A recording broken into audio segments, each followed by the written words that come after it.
I recall I have a meeting with a Korean company, and in April, I was saying that we could expect the regulation implementation within September.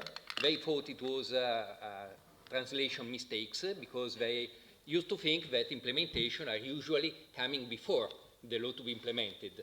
But, well, not always it's working this way. And I have to say that Italy has not even been the real last one. So the law has been published in September and come into force in September of last year, which means there has been quite a, let's say, an interim period in which it was not clear in Italy how some regulation should apply.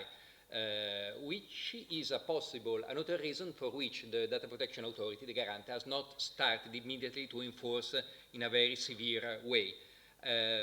Has granted to Italian companies some kind of further months after the implementation was enacted to adapt or to regulate the issue.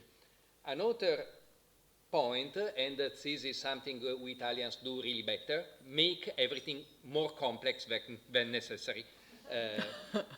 So we have presently how the question of Laura before, it was very interesting. Which is the best way to implement the GDPR?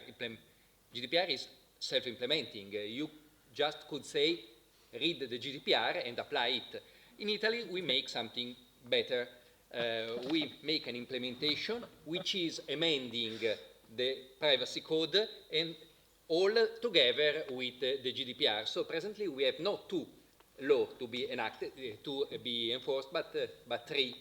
Yeah, because the number 101 just implemented the privacy code.